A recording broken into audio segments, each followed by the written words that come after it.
with old Merv, I'm going to be removing some things from it, such as a heater box, because it has a giant hole in it. It's no good, it's trash. The other thing I'm going to remove is the fuel tank, because I won't be using it, because I have a fuel cell already for it. I'm not going to put the fuel cell in yet. I need to figure out how I'm going to hide it. It's a 15-gallon, and I'm going to use it to redistribute the weight, obviously, but also 15 gallons is a pretty good size. So, you know what? Let me just get to it and just start taking stuff off the truck. Now, as you can see, well, that doesn't belong there. So I'm going to go ahead and get rid of this, trash it off, put a block off plate on the other side, and then get to the fuel tank.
way, so now I can run the dual exhaust out. Got the old steel lines off and out of the way. I'm going to try to reuse some of that. So now it's time to start installing things on, and at least get a few things done before I get the front clip back on. That way I'll have more room to work on it now compared to when the front clip's on.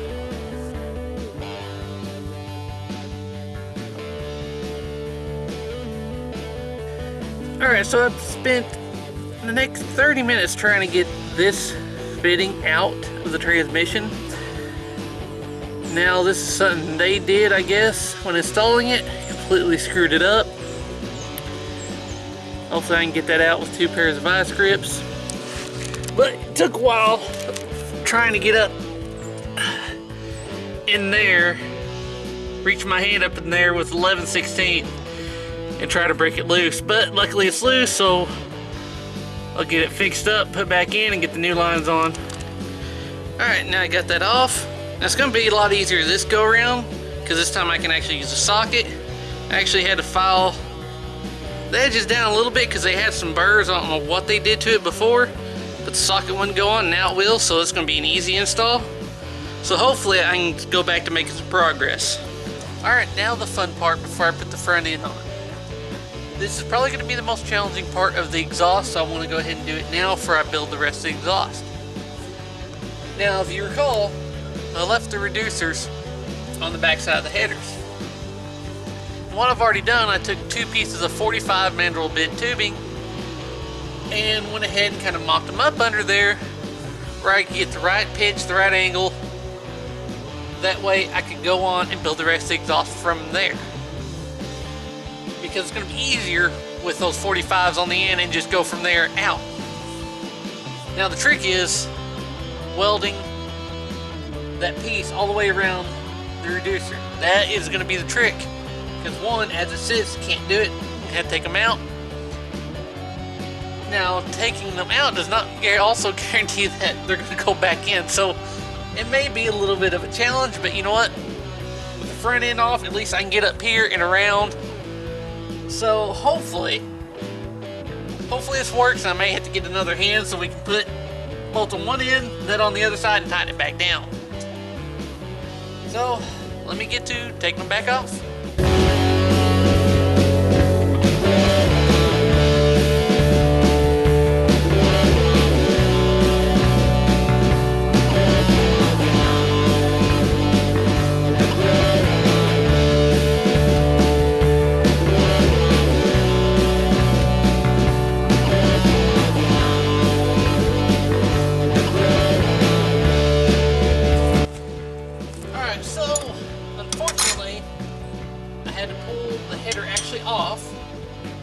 To get the collector or the reducer off.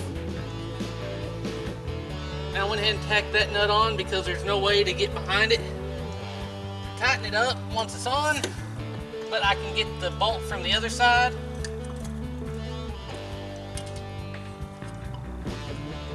So here we go.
Well, there's old Merv. Finally got at least put together and everything. Well, not everything on it, but you know, pretty much the body panels are all on it now. Now, one thing I am missing is something I'd like to have for this truck, either a bed cover or a camper shell. But you know what, if I can find one, I can find one, because I'm going to have to hide the battery and the fuel cell in the bed somehow. Now obviously got transmission lines on, the old fuel tank dropped and out of the way, the old steel lines have been removed. Got the wiring harness ran up and through around to the headlights. I'm missing an inner fender for the driver's side, which I'm sure I'll find eventually. And, well, got a little bit closer. Obviously I had to remove both headers, weld up the reducers, and the 45s I use, I did not realize when I ordered them they actually had a splice in them, and I guess that's for clamp exhaust, not weld, so I had to weld those up. But you know what, it worked. They're in there underneath, they're all tightened down now, and it looks like they're pointing just about completely in the right direction. So everything should go pretty well from here on out. So hopefully I'll be getting this done in the near future. Now I hope you enjoyed this episode, and as always, thanks for watching.